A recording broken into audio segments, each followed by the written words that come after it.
오늘은 우리가 지켜야 할 마음, 절제에 대해서 한번 묵상해 보려고 합니다.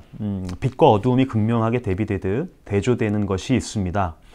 육체의 욕망과 성령이 바라는 것이 그것입니다. 그 둘은 적대 관계여서 육체의 욕망은 성령을 거스르고 성령이 바라는 것은 육체를 거스릅니다. 육체의 욕망을 따라서 살면 육체의 행실이 드러납니다. 하지만 거룩한 영의 인도하심을 따라서 살면 성령의 열매를 맺지요.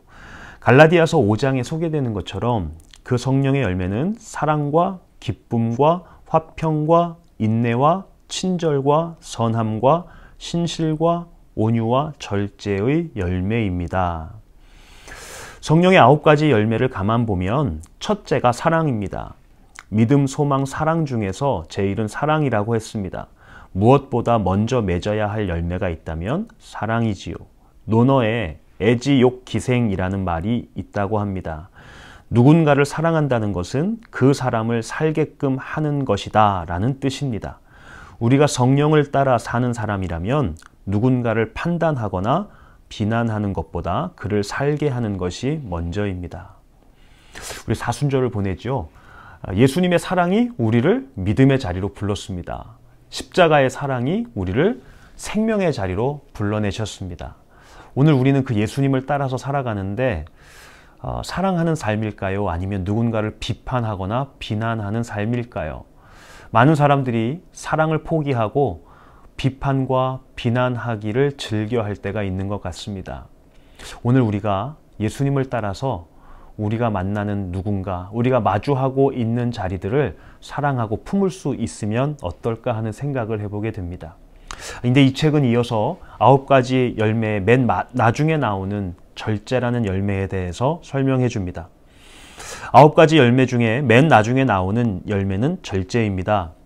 맨 나중에 나오는 것이 가장 덜 중요하다는 의미는 아닙니다. 오히려 그 반대일 수 있습니다. 아무리 좋은 열매라도 절제가 없으면 소용이 없다는 뜻이 되겠지요. 정도가 지나침은 미치지 못한 것과 같다는 과유불급처럼 말이지요. 저는 절제라는 단어를 생각해 볼 때 이런 생각이 들어요. 절제는 지나치지 않는 것이잖아요. 모나고 지나치게 되면 그것을 깎아내서라도 판판하게 만들고 튀어나오지 않게 하는 게 절제하는 마음이 아닐까 생각해 보게 됩니다. 우리는 살아가면서 튀고 싶을 때가 참 많아요. 나서고 싶을 때도 많고요. 모나고 싶을 때도 참 많아요. 그때마다 잘 깎아내고 평평한 마음을 만들어내는 것. 성령과 함께하는 사람은 그렇게 자신을 깎고 다듬을 수 있는 사람이 아닐까 생각을 해보게 됩니다. 깎아내서 평평해져야 우리 믿음의 집, 인생의 집을 잘 쌓아낼 수 있겠죠? 오늘 우리 예수님을 따라 살면서 사순절을 보내고 있습니다. 경건하게 절제하는 삶, 나를 깎고 다듬을 수 있는 삶이 되었으면 좋겠습니다. 그때 우리 삶 속에 믿음의 인생이 그리고 믿음의 집이 잘 세워지게 될 줄로 압니다. 우리 함께 기도하겠습니다. 하나님, 살아가면서 우리가 맺고 있는 열매들을 돌아봅니다. 우리가 맺어가는 열매들이 부끄러운 열매가 아니라 선한 열매가 되기를 소원합니다.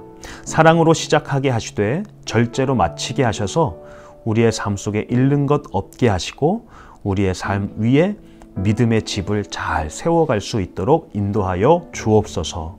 예수님의 이름으로 기도합니다. 아멘. 내 삶의 소망, 내가 바라는 한 분,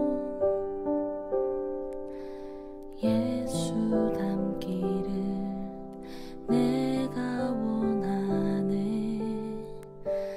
한없는 사랑,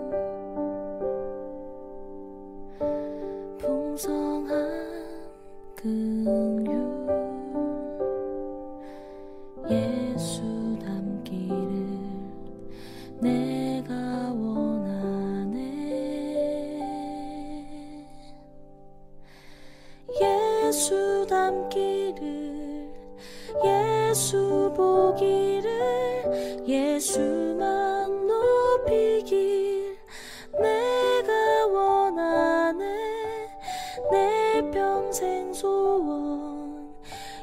예수 닮기를 예수만